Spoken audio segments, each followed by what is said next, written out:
তুই কিন্তু শুধু শুধুই আমার উপর রাগ করছিস। আমি কি ইচ্ছে করে ওটা করলাম বল? আরে ভুলবশত হাতের কপিটা তোর প্রজেক্টে পড়ে গেছে, তাই বলে তুই সারাদিন আমার উপর রাগ করে থাকবি? ভুলবশত?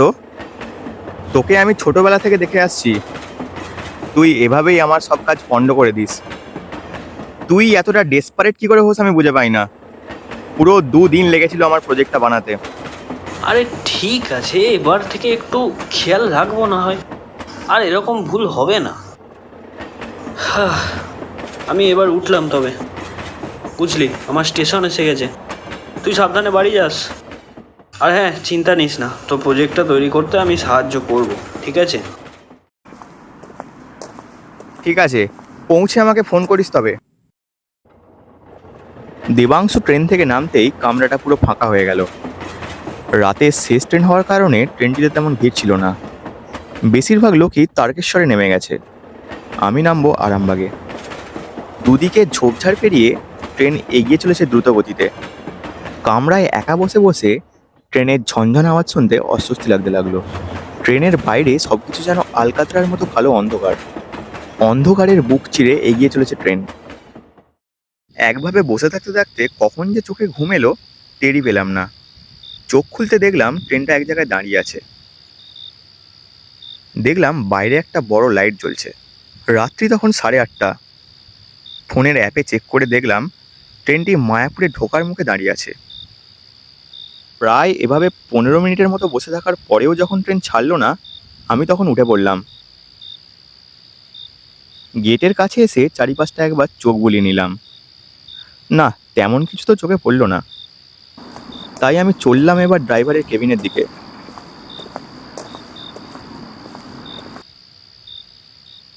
দাদা, ট্রেন তো অনেকক্ষণ দাঁড়িয়ে আছে, ছাড়বেটা কখন? ওই যে ওভারহেডের তার ছিঁড়ে গেছে, কখন ছাড়া হবে তা কিন্তু বলতে পারছি না মশাই।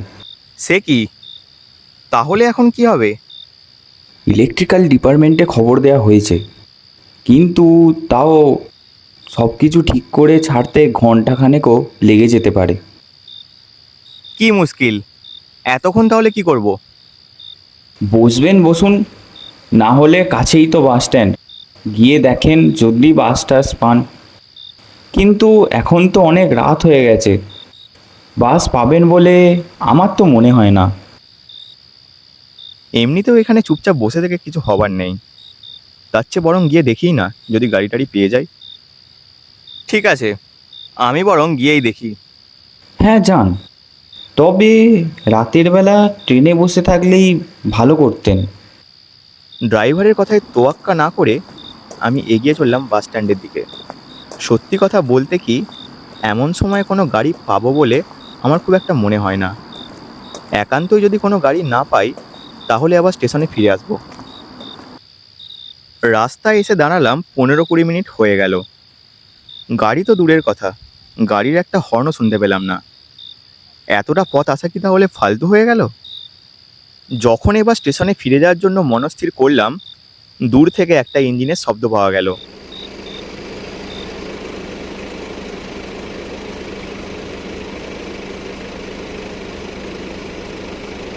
দেখলাম একটা লাল অ্যাম্বাসেডর গাড়ি দ্রুত গতিতে আমার দিকে এগিয়ে আসছে। যে করেই হোক এই গাড়িটাতে লিফট নিতে হবে। গাড়িটা ঠিক আমাকে পাশ কাটিয়ে বেরিয়ে যাবে, সেই সময় আমি হাঁকটা দিলাম, ও দাদা, আরে ও দাদা, দাঁড়ান, বড্ড বিপদে পড়েছি। অন্ধকারে আমাকে ঠাউর করতে পেরেই হয়তো সে গাড়িটা থামালো।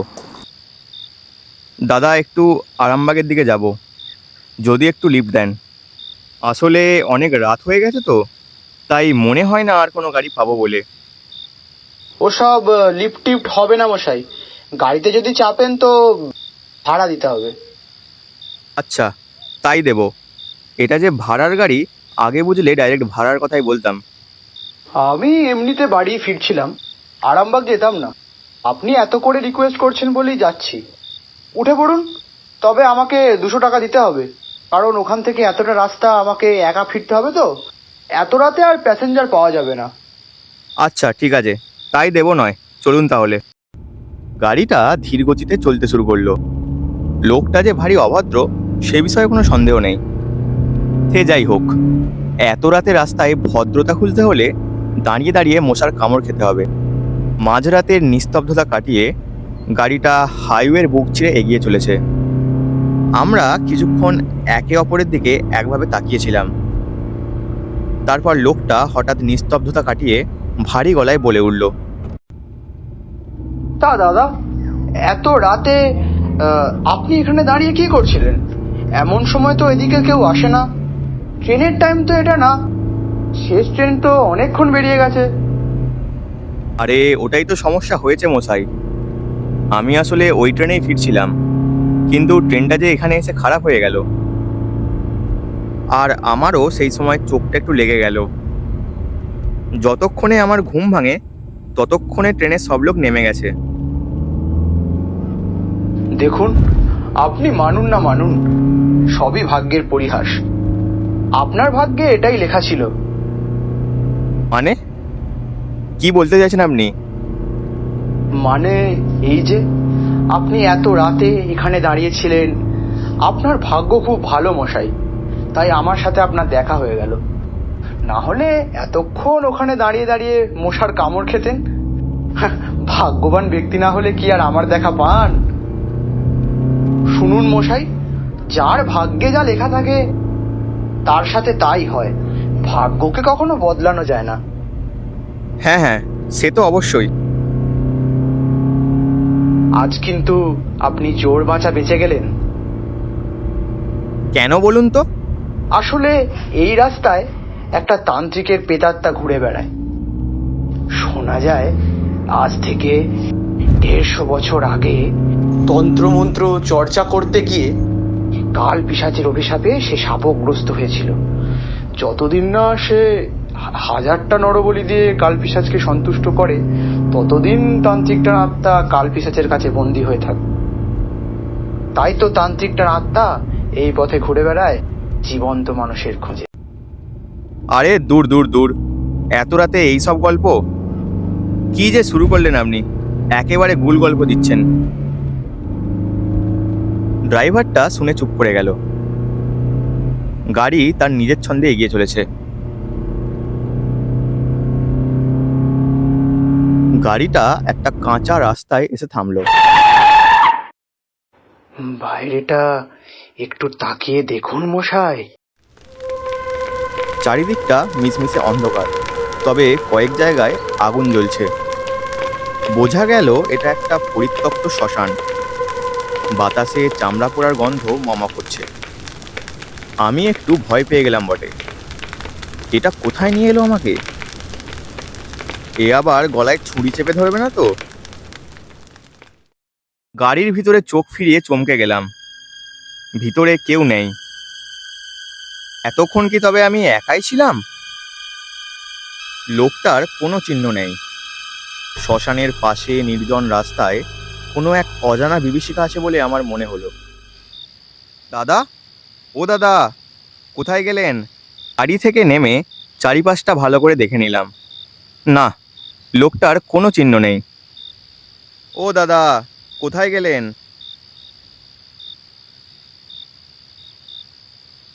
চারিপাশটা আরো ভালো করে দেখে নিলাম। হঠাৎ আমার ফোনটা বেজে উঠল।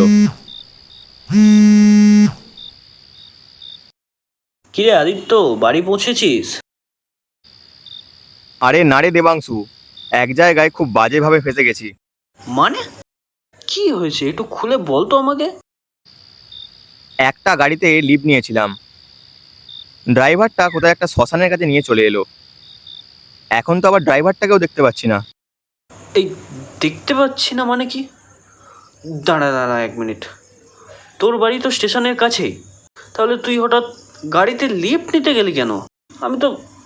আমি তো কিছুই বুঝতে পারছি না। আরে না রে, আমি আরামবাগে পৌঁছাতে পারিনি। ট্রেনটা তো মায়াপুরে খারাপ হয়ে গেল, তাই তো একটা গাড়িতে লিভ নিলাম।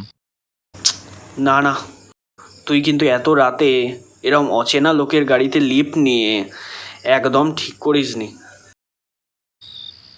কেন বলতো? গাড়িতে কি সমস্যা? আরে তুই তো জানিসও না আর কারোর কথা শুনিসও না। এই 1 মাস আগের ঘটনা। এক রাতে দুজন লোক একটা একটা লাল অ্যাম্বাসেডার গাড়িতে লিভ নিয়েছিল। পুলিশ পরে সিসিটিভিতে দেখেও ছিল। কিন্তু অদ্ভুত ব্যাপারটা কি জানিস? লোক দুটোর কোনো খোঁজ পাওয়া যায়নি, আর গাড়িটারও কোনো খোঁজ পাওয়া যায়নি। হঠাৎ কোনো ভারী বস্তু দিয়ে সজোরে আমার মাথায় আঘাত করলো।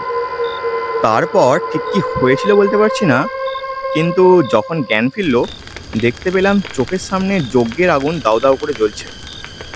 আমার মুখটা একটা কাপড়ে টাইট করে বাঁধা, আর আগুনের ওপারে ড্রাইভারটা হাতে একটা বিশাল খাড়া নিয়ে কি যেন বিড়বিড় করে বলে চলেছে। কপালে তার রক্তচন্দনের তিলক। ঠিকই ধরেছিস, আমি সেই তান্ত্রিক। আজ থেকে 150 বছর আগে কাল পিশাচকে বশ করতে গিয়ে সামান্য ভুলের কারণে অভিশাপে পড়ি। তাই মৃত্যুর পরেও আমার আত্মা কাল পিশাচের কাছে বন্দী হয়ে আছে। যতদিন না আমি 1000টা আত্মার আহুতি আমি কাল পিশাচের সামনে দিতে পারছি, আমার আত্মার মুক্তি নেই। কথাটা বলেই শ্মশানের সামনের ঘাটটার দিকে লোকটা এগিয়ে গেল। নদীর মধ্যে যেন কিছু খুঁজে চলেছে সে। লোকটি এবার তার দুটি হাত শূন্যে তুলে আর্তনাদ করে উঠল। আসুন, আসুন, আপনার ভোগ গ্রহণ করুন। আসুন। আতঙ্কে সারা শরীর কাঁটা দিয়ে উঠল। অস্বস্তিটা আমার অনেকক্ষণ ধরেই হচ্ছিল। তারপর যা দেখলাম গায়ের লোম খারাপ হয়ে উঠল।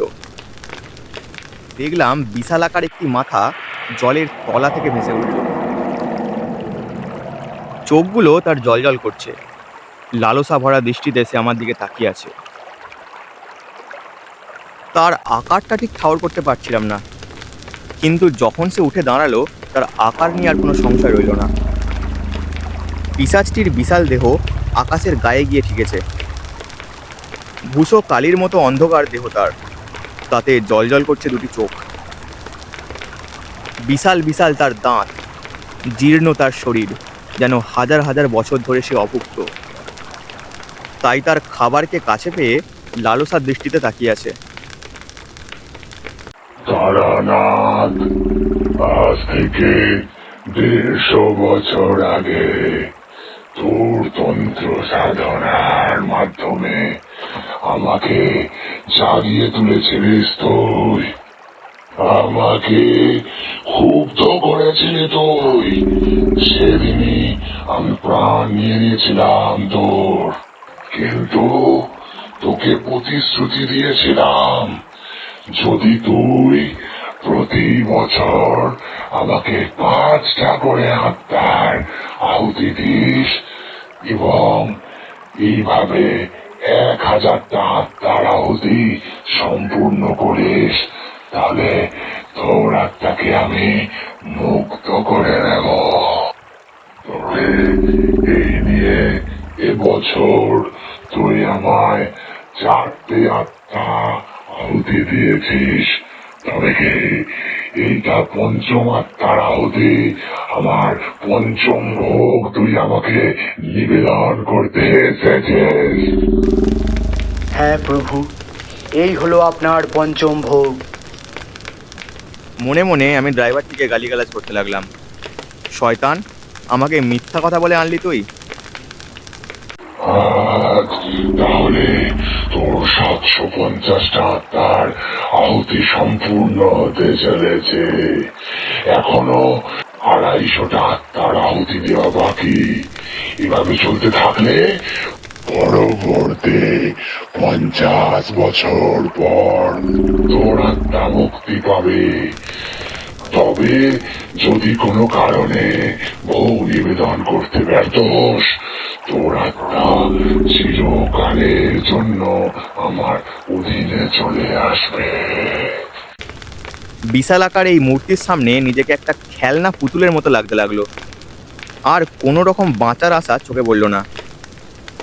গায়ের সমস্ত জোর লাগিয়ে দিলাম, কিন্তু হাঁড়িকাঠটাকে উপড়ানো তো দূরের কথা, এটাকে একটু নড়াতেও পারলাম না। প্রতি মুহূর্তে মৃত্যু যেন আমার দিকে এক পা করে এগিয়ে আসছে। তবে হার মানলে চলবে না। শরীরের শেষ রক্তবিন্দুটুকু লাগিয়ে দিলাম এবং কোনোভাবে আমার মাথাটাকে বের করে নিলাম। ধর ধর, লোকটা পালাচ্ছে, ওকে ধরে আন। তান্ত্রিকটা আমার পিছনে ধাওয়া করলো। শ্মশানের পাশের নদীর পাড়ের কাঁচা রাস্তা বরাবর আমি দৌড়াতে লাগলাম। থাম থাম বলছি, থাম। আমার হাত থেকে কেউ বেঁচে পালাতে পারে না। তোর ভাগ্যে মৃত্যু লেখা আছে, মৃত্যু। তোকে আমার কাছে ধরা দিতেই হবে। কোনো রকম কোনো কথায় আমি কান দিলাম না। লোকটা অনেক চেষ্টা করলো আমাকে থামানোর, কিন্তু আমি পিছনে ফিরে তাকালামও না। কতক্ষণ যে এভাবে দৌড়ালাম জানি না, তবে 15-20 মিনিট হাইওয়ে ধরে চলার পর আমি স্টেশনে চলে এলাম। ট্রেনটা ঠিক স্টেশন থেকে ছেড়ে বেরোবে, আমি ট্রেনে চেপে পড়লাম। আর একটু দেরি হলে হয়তো আজ আর প্রাণে বাঁচতাম না। নেহাতি ভাগ্যের জোরে এবারে বেঁচে গেলাম। এরপর আর কোনোদিন কোনো রাতে অচেনা কোনো ব্যক্তির থেকে লিফট নেব না। আর আমার মতো আপনাদের ট্রেনও যদি মাঝরাতে মাঝপথে থেমে যায়, দয়া করে ট্রেন থেকে নামবেন না। আপেল নিন, আপেল 40 টাকায় 5টা। দাদা, আপেল ভালো হবে তো? গুড়ের মতো মিষ্টি দাদা, আগে খেয়েই দেখুন না। এ নিন দাদা, আপনিও একটা নিন। দাদা, আপনিও একটা আপেল নিন না। না না ভাই, আমি আপেল খাবো না। এমনিতেও অনেকক্ষণ ধরে খালি পেটে আছি। এখন ফল না খাওয়াই ভালো হবে। খেয়ে দেখুনই না, গুড়ের মতো মিষ্টি, পয়সা দিতে হবে না। ভালো লাগলে তবেই কিনবেন না হয়। আচ্ছা বেশ, তবে দিন তাহলে একটা।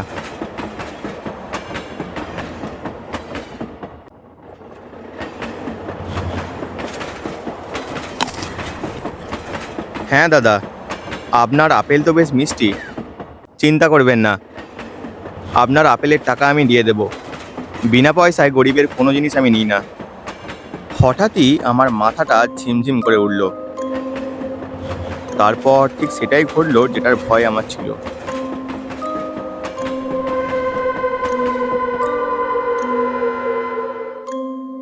জ্ঞান ফিরতে দেখলাম আমি সেই শ্মশানের নদীর তীরে হাঁটু গেড়ে বসে আছি।